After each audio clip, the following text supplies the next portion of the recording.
Welcome to this review for the BYU IS 403 course.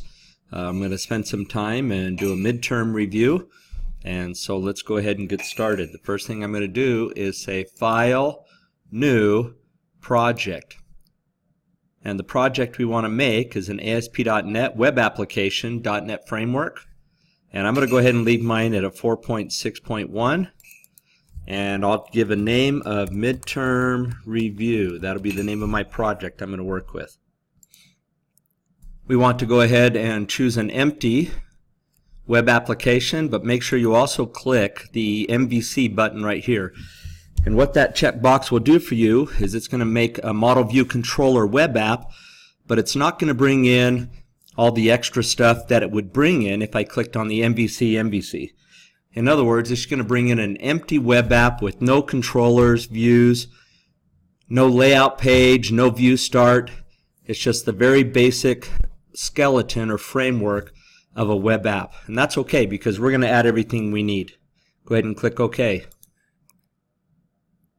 Now we have our basic site up. I'm going to go ahead and close this window. We don't really need that open. And over here we have our Solution Explorer, which shows us our file layout, everything that we're going to use in this solution or this website that we're making. Notice there is not a content folder where we usually store CSS, Bootstrap, images, things like that. We don't have any controllers, no models, no views. We do have a web config. Don't worry about that for right now. So let's go ahead and start adding items to our project. The first thing that I want to do is I want to work on a model. Remember that a model is just a C# class, but within that C# class it's going to be special. Its whole purpose is to hold data, but we can add things to that model like annotations and validations, which will allow us to generate code if we scaffold any controllers and views. Now when I'm talking about a validation, that means that I could create a model, add an entry to it, and then put a rule on that model, like it's required, or it has a certain string length, or it's a password, or an email. These different specifications that I can put on the field itself so that in an HTML form, if the user doesn't follow those rules or those validations, then the system will give us an error when we try to submit that data from the form. So the model is the first place I like to work, and I like to make really good models so that later on the system will just build code for me. So what we're going to do in this web app is we're going to do the following. So we're going to make a website that uses some static data. We're going to make some public static lists of data to work with players and teams and positions, and we're not going to work with the database right now. I mean, if we were going to really do this well, we would use a database, but we're just teaching you how to use a data structure called a list. So the first thing I want to do then is I want to come over here to a model, right mouse click, and I want to say add class, because a model is just a C# class. So we'll click on that, and let's go ahead and start with our team model. So we'll call it team.cs and click add. And then within this we want to give it some attributes to represent a team. Now one thing we're going to do is we're not going to have a primary key based upon what Visual Studio would do. Visual Studio likes to look for the word ID, and it will make that a primary key. We're not going to worry about primary keys in this app because we haven't really talked about primary keys yet. So I'm going to use the word code just to make sure that I avoid any problem. So we're going to come into here, and I'm going to type prop tab, and that starts to specify my class attribute for this model. And I'll say the word string tab, and let's say team code. I like to use underscores. You don't have to if you don't want to. And then notice it automatically creates a get set for you, meaning it's going to use that to retrieve data and to change data. And we're going to make it public so it's visible so everybody can use it. Do prop tab, and we're going to use another string tab, and we're going to say team name. So we're only going to have two fields in here. We're going to have a team code and a team name, and we want to set up some validations. So the way we set up validations for a model, and remember, validations say that if you ever have an HTML form, the user has to enter in that information.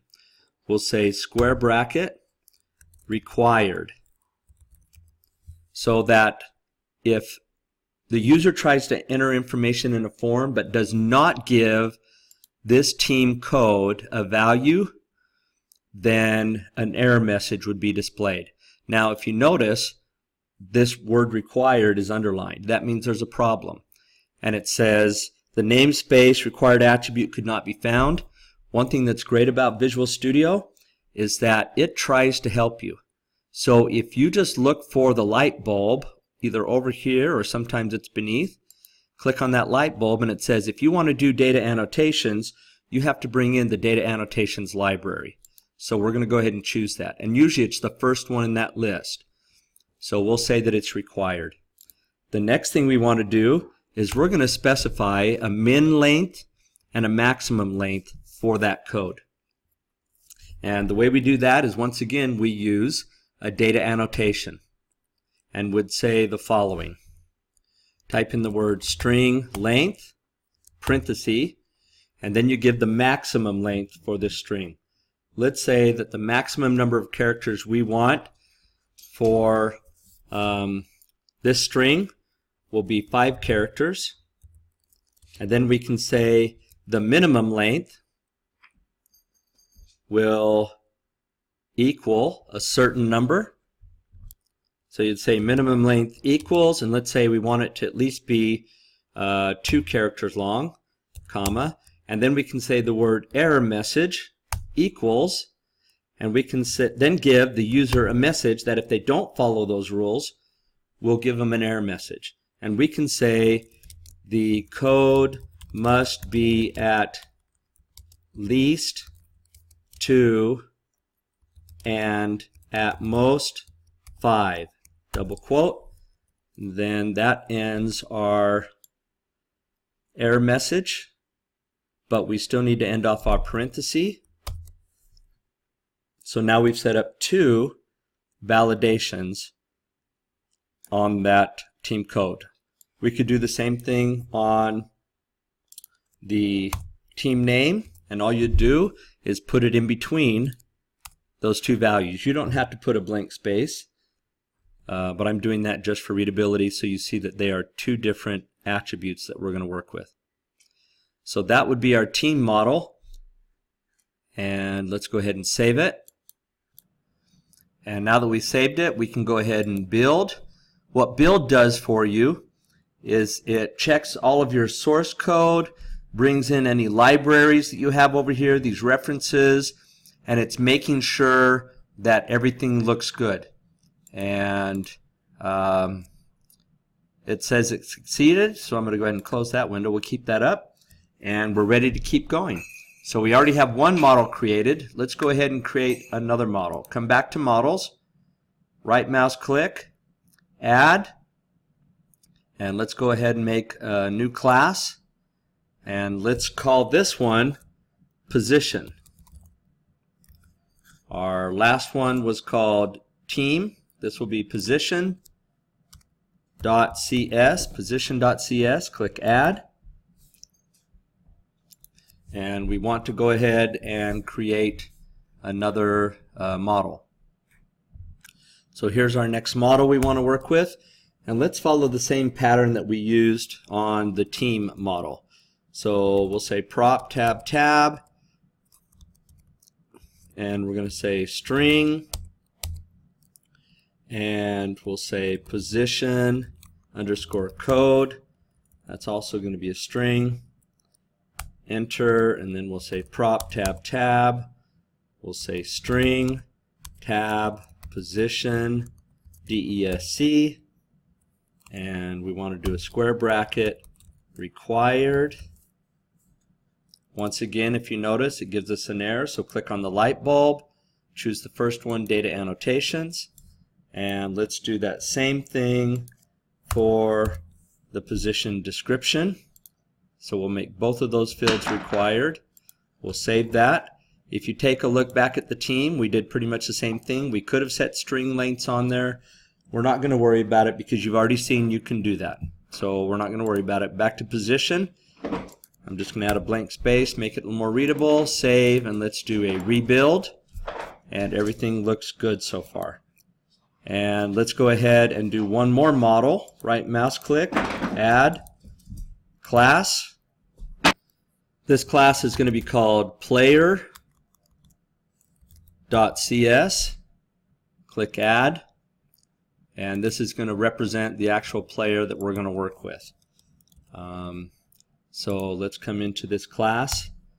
And the attributes we want to add, same thing. Let's do a prop tab. And in this case, let's go ahead and use an int. And then we'll specify player_code. And then prop tab string player_first_name prop tab string tab player_last name. And then let's do prop tab and we want to say string tab and we'll call it position_code prop tab string tab play sorry about that, team_code. And then let's go add some validations, and what we're going to do is we're just going to make all of these fields required. So what we're going to do is for this player will have a unique identifier called player code, and it's going to have a first name and a last name, and then a position code which will map back to this model description, and a team code which will map back to a team name. So let's come back over to here and let's make sure that we add a data annotation required for each of these. And once again, you're going to have to click on the light bulb to bring that annotation in. We'll save that, and then we'll just take this one and copy it in front of each of these other attributes. So they all have a required option on them. And let's go ahead and save it. The other thing we're going to do is we're going to add an annotation. Now the annotations are used when we scaffold a view, meaning we let ASP.NET help us create the source code to create our view, our HTML code. And so what it does for us is by default a view will just use the attribute names when it creates an HTML form. But if we do that, then we have to go back and modify the view and change the HTML labels, because it's not really all that cool to have a label that looks like player_code or player_first_name in an HTML form. So I'm going to come into each of these attributes and I'm going to add what they call display name.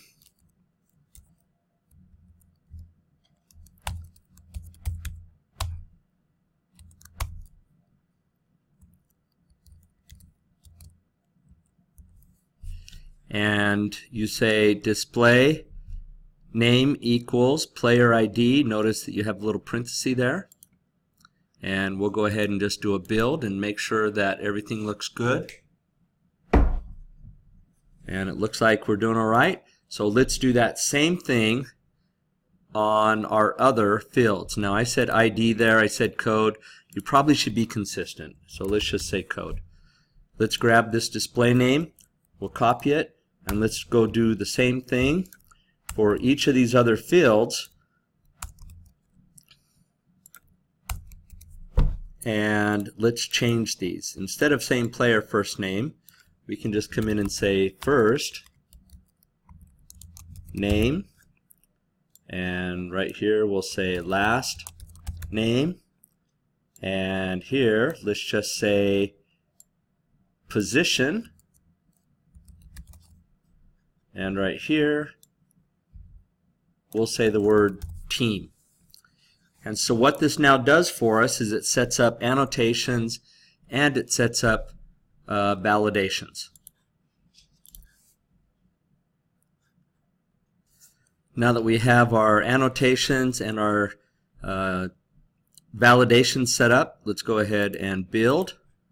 Make sure it looks good, which it does. And we now have the basics of our model in place, where we want to trap data for players, positions that the player would play, and any team the player would play on. So our models are in place, and we're ready to use that to create controllers and views.